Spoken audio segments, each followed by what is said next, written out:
What's up, beautiful people? Welcome back to my channel. I decided to make a video for new grad nurses, nurses new to specialty, for example, ICU, because I am an ICU nurse. I can only speak based on the experiences of what I've observed being in the ICU. So as a new nurse coming into the ICU, especially post-COVID, especially in this day and time where nurse bullying and lateral violence within the workplace is at an all-time high, there are some things that you should be doing professionally to make sure that your orientation experience and that your overall experience in this new unit is a good one. And I got you. Here are some tips. Number one, keep a journal.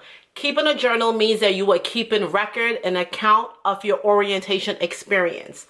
Every single time that you work with a preceptor, you want to jot down in your journal the date that you worked, the preceptor you worked with, the room numbers you cared for, the diagnoses of the patients, and things that you accomplished throughout the night. Things that you did or did not get to do. That way you're keeping accurate record of your experience. Meaning that in the event, if anything comes up, you can always go back and say, actually, no, on November 21st, we took care of 2 patients. One of them was transferred out the unit. Then we got an admission. On that admission, I was able to do the admission database. I inserted an IV. I drew the labs independently, and I sent them off to the labs. Make sure that you're keeping track of all of the tasks that you're performing. So that way, if you have a preceptor that is saying that you're not meeting standards or you didn't know how to take care of this, you have a record to help your memory. Because the one thing I was taught ever since I was a child, one of my uncles always told me, never depend on your memory,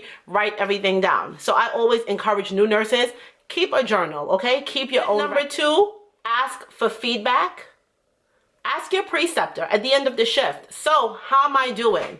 How do you think I did last night? What are some things I need to improve on? Or what are some things you think that I need to work on? You might also want to jot that down in the journal. Per such and such, she said I need to work on my time management. By the way, I'm going to do another video on time management because I have a whole theory on time management. But anyway, yes, ask for feedback. So that way, if later on the preceptor goes on to say, oh, well, she's not progressing well, you can say, but I asked you. Every single shift that we worked, at the end of every shift, and you told me I was doing fine. Why did you not tell me this? So asking for feedback, asking for clarification is very important. Number 3, that evaluation form or the binder or whatever it is, some of the evaluation forms are now electronic. Do not wait for your preceptor to fill it out at their leisure. You keep on top of it. At the end of the shift, during the shift, say, hey, my evaluation tool, there's some things that needs to be filled out or there's some missing documentation. Can we get that done tonight, please? Or can we, before the shift ends, before you leave, can you just fill out my evaluation form? Because you don't want to have a blank evaluation sheet because then you have nothing to go off of. In the event they say that, well, you didn't do this, this, this, and that, or you never did this, this, this, and that skills, you can say, well, per my evaluation form or per my skills checklist, I did it on this date, okay? And if the preceptor in the end is saying that you're not performing up to standards, you can say, you filled out my evaluation form after every single shift. You've never once told me I wasn't meeting standards. Everything that you checked off says meet standards or so on and so forth.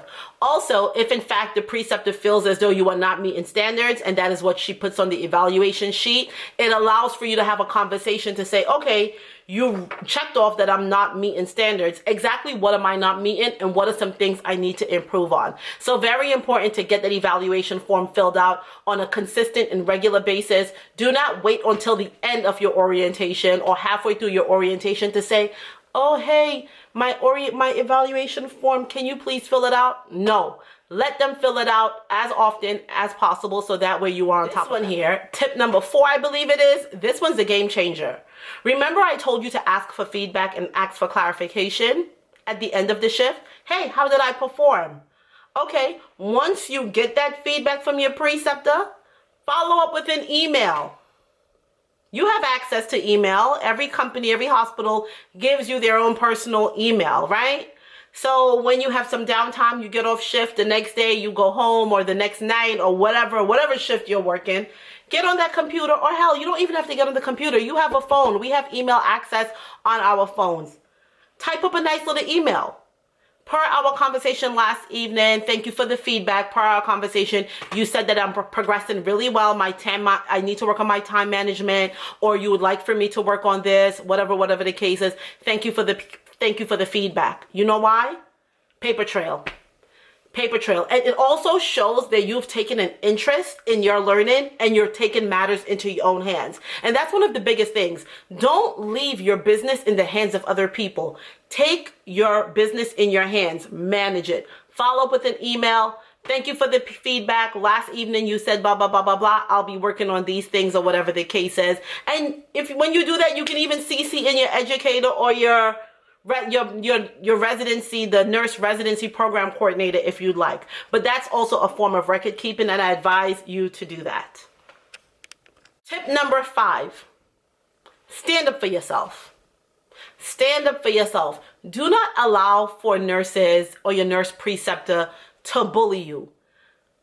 If in fact they say, oh, well, you're not meeting standards. What does that mean? Tell me how. Give me something tangible. Don't make blanket statements. Tell me what I'm doing. You can request. Demand that they explain to you, well, tell me what it is about my time management that you don't think I'm doing. Or tell me about my basic nursing skills that you don't agree with me knowing how to do. Like, what is it? Stand up for yourself. Don't just let them sit there and talk about you or tell you things about yourself that you know isn't true. Ask for clarification. Stand up for yourself and say, actually, no. Yes, I did not get the IV on 2 attempts, but let's not forget that this patient is a dialysis patient and only had 1 arm. He is a hard stick. Of course I didn't get it. I'm a new nurse. Don't allow anyone to down talk you and attack your self-esteem. Stand up for yourself, because trust and believe, in this day and time, hospitals just don't want to lose nurses. Number one, it takes a lot of money to hire a new nurse and to train them, because while they're paying you your salary, they're also paying the preceptor a salary to not really be in the numbers, right? So hospitals know that. They don't want to lose you. Stand up for yourself, especially if you know you have tangible pieces of evidence to back up what you're saying, and you have a rationale as to why this wasn't done or why we didn't get to this. Stand up for yourself. Just don't sit there and let them talk about you. You know what I mean? If you happen to walk in on a conversation and you overhear your preceptor talking about you to somebody else, don't ignore it. Say to her, hey, I heard you saying this and this about me. In the future, I would appreciate if you come to me, and document that. Document it. If you feel like your preceptor and you, the personalities are just not meshing, bring that to the attention of the educator in a polite manner. Say, hey, I don't feel like we're a good match. Is there anyone else you can place me with? Stand up for yourself. They might come to you at some point after getting all the complaints and saying, when your preceptor goes and say things like, oh, well, I don't think she's going to make it on this unit. Trust me, in many cases, some managers will be like, oh, we're going to have to downgrade you to another unit. No. Why do you need to downgrade me? Tell me why. Okay? And stand up for yourself. Don't let anyone just bully you out of your position and bully you from meeting your goals. You're here because you have goals to meet. This is your job. Nobody didn't get you this job. You got it for yourself. You earned the right to be here. Anyway, see you all in my next video.